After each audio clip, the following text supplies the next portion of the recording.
भगवत गीता के नाम कुछ पल हर शाम चैनल में यह अनाम आवाज़ एक बार फिर आप सबों का स्वागत और अभिनंदन करती है।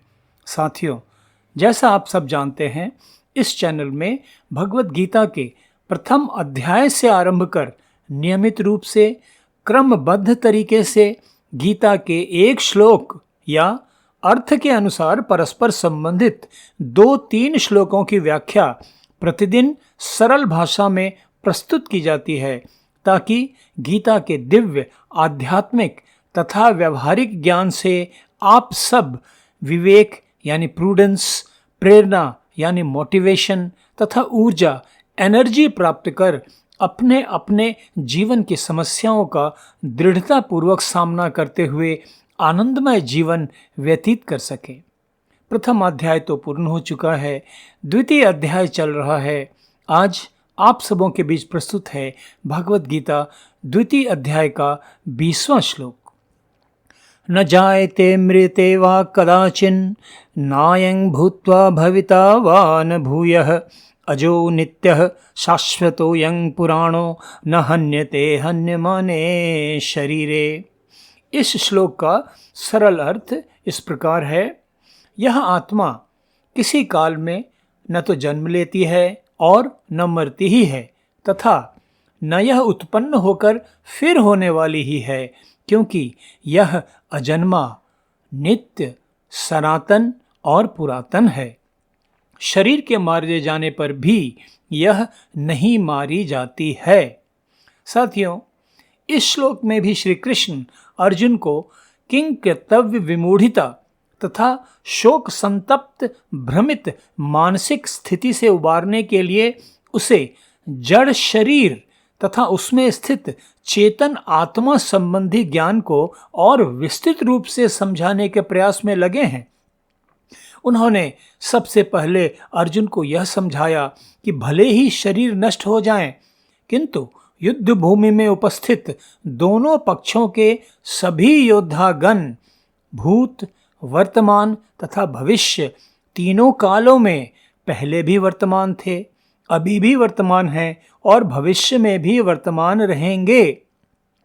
इसके बाद उन्होंने अर्जुन को समझाया कि जैसे हमारे शरीर बाल्यावस्था, किशोरावस्था तथा वृद्धावस्था को प्राप्त होते हैं, उसी प्रकार मृत्यु भी शरीर की एक प्रकार की अवस्था है, जिससे हर मनुष्य, यहाँ तक कि जीव जंतुओं तथा पेड़ पौधों को भी गुजरना ही पड़ता है।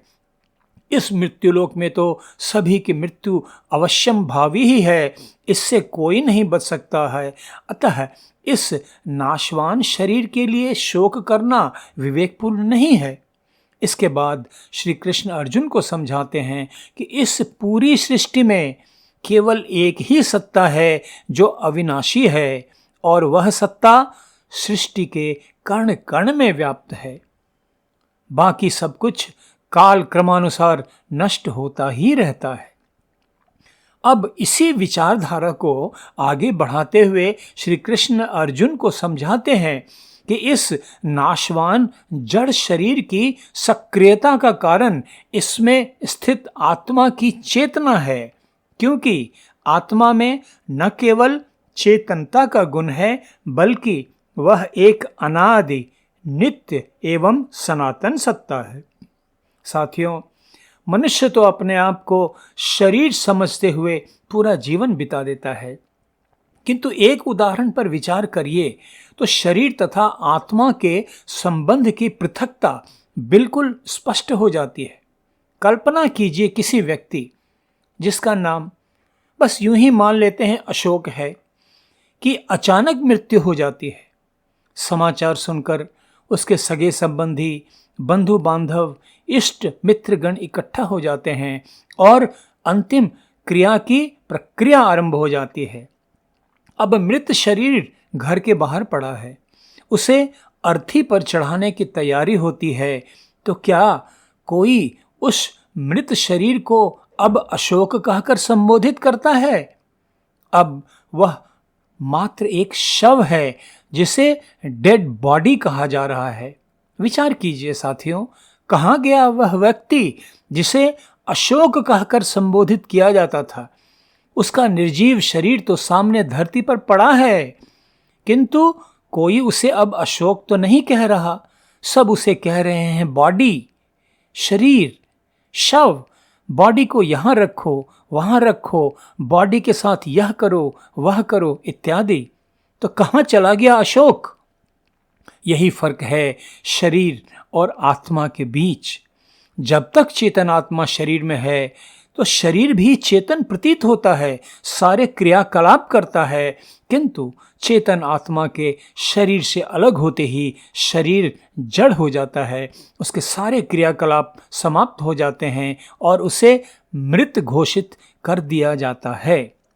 शरीर से निकल जाने के बाद चेतन आत्मा कर्म फलों के अनुसार दूसरे शरीर धारण करती है और इस प्रकार चेतन आत्मा की यात्रा जन्म जन्मांतर तब तक चलती रहती है जब तक उसे अपने वास्तविक स्वरूप का बोध नहीं हो जाता है और उसके बाद वह योग साधना समाधि के माध्यम से जन्म मरण के दुष्चक्र से मुक्त नहीं हो जाती।